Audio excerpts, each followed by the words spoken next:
بسم الله الرحمن الرحيم درس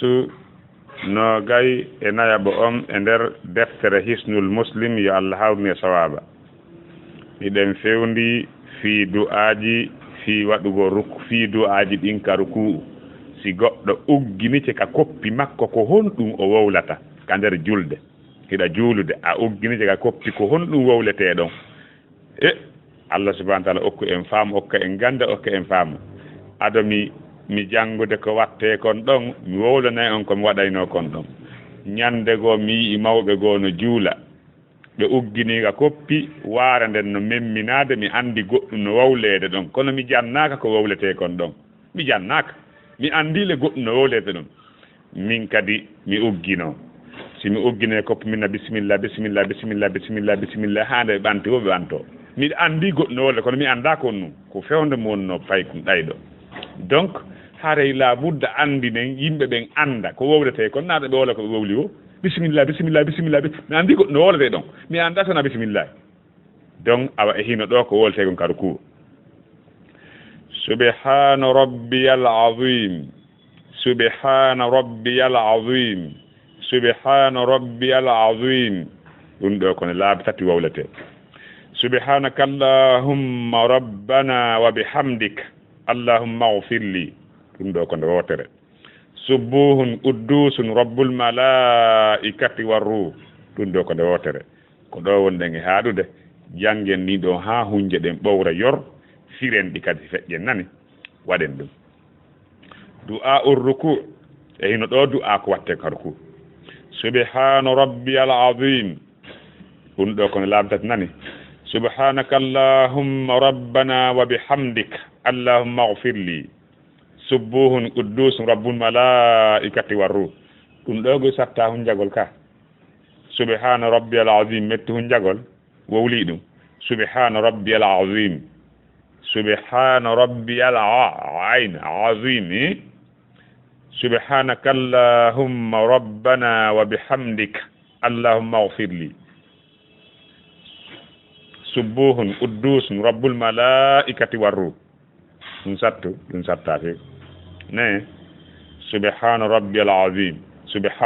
azim nokkugo wa bihamdihi no beedi kono ko buri heewde karama ko ben ko do be haadata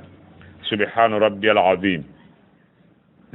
subhana rabbiyal azim subhana rabbiyal azim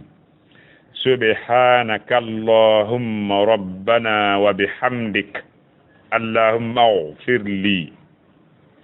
subuh quddus rabbul malaikati warruh subhana rabbiyal azim on filletende laabi tati jon non firen en hunjike min do mi hunjike e hino seede mi do way dartude subhana rabbiyal azim subhana rabbiyal azim subhana rabbiyal azim subhanaka allahumma rabbana bihamdika allahumma ighfir li subuhun quddus rabbul malaikati warruh ay mi hunjike donc hare do firen awa joni amma subhana rabbiyal azim do karma ko be maki taw du'a urruku du'a wadete don karku subhana rabbiyal azim ko subhana senade laabal wodani rabbiya jomi an al azim mawnudo dum do salasa marratin ko de laabi tati wowlete dum non wi'uden bi du'aaji ko on tigi mawniri Allah dum nayo o wowlu wi'a subhana senade wodani rabbi jumi al azim mawnudo wi'a kadi subhanaka senade wodani ma allahumma ya allah rabbana jumi amin wa bihamdika mi yettama allah mi yettama sabu da wadani mi ko mi yettirama allahumma ighfir li ya allah hafuranan allahumma ighfir li ya allah yawtanan junubaji andin accanan ko mi bonni kon subuhun senido dum kombon senido on ko allah subhanahu wa ta'ala quddusun laabudo e kala dustande rabbul malaikati jeedo malaika ben wa ruhu e ruhu dum ko jibril do beni ko fedde goy modde malaika be wobbe ruhu ko kala ko immini ko darni kala ko mari ruhu allah je ruhu wuli ruhu min amri rabbi donc hare du'a on do dum do ha juuta metta firde dari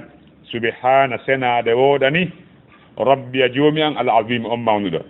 subhanaka senade wodanima allahumma ya allah rabbana joomi ami wa bihamdika miɗa yettama allahumma ighfir li joomi an hafuran an accanan komi bonni kon subbuhun allah ko o seniiɗo quddusun allah ko o laaɓuɗo rabbul malaikati kanko woni jeyɗo malaika ɓen wa ruhu e ruh donc hadis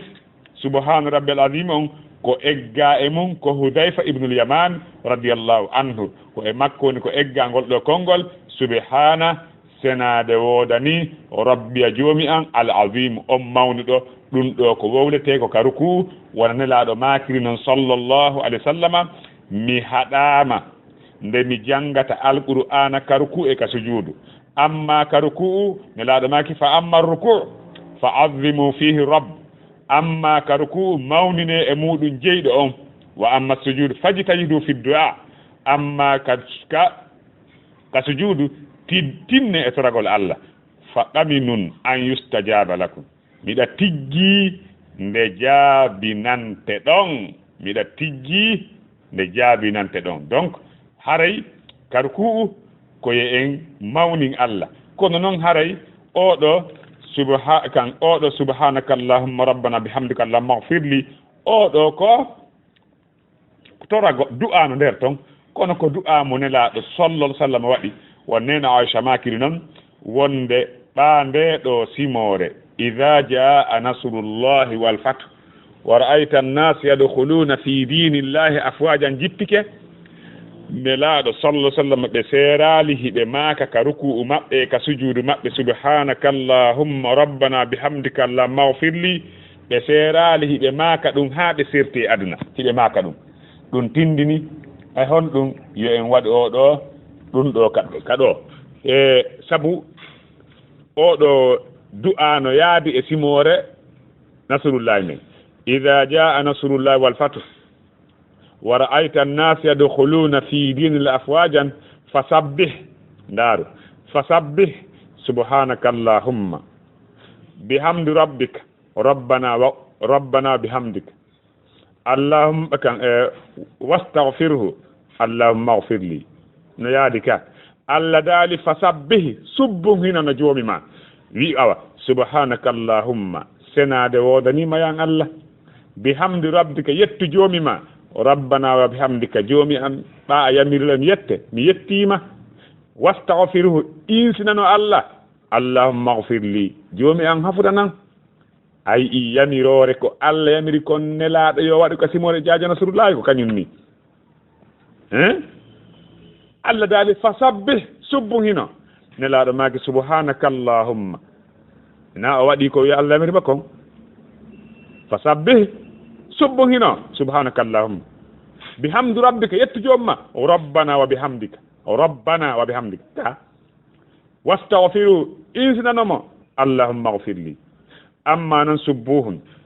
ko ete subbuhun ko seniɗo ko ete seniɗo ko woɗɗitiɗo e kala ɗustale kala ko wiyete ko ɗuyti kon fof allah subhanahu wa ta'ala no woɗɗiti e ɗum kala ko ɗuyti kon fof allah subhanahu wa ta'ala no woɗɗiti e ɗum allah to ɗon wona o sifortake kala ko ɗusti kon ko o woɗɗitiɗo e mum ko timmi kon ko ɗum allah subhanahu wa ta'ala siforte ko wete subbun almunazzahu ko woɗɗintinaɗo an kullu aybin kala aybe uddus at-tahir min kulli aybin al-azim fi an-nazaha an kulli ma yastaqbih allah to ɗon ko o laaɓuɗo e kala aybe ko o mawnuɗo e woɗɗitagol kala ko tayno kaani allah sifortake ɗum koko laba koko timmi koko yeɓɓi tun allah subhanahu wa ta'ala siforte allahu akbar subbuhun seniɗo quddusun laaɓuɗo o rabbul malaikati jeeɗo malaika ɓen waru e ruh ɗum ko jibril haray yo allah hawrnin e sawaba ko ɗo wonɗen e darade e oɗo kadi darsu wallahu a'la wa a'lam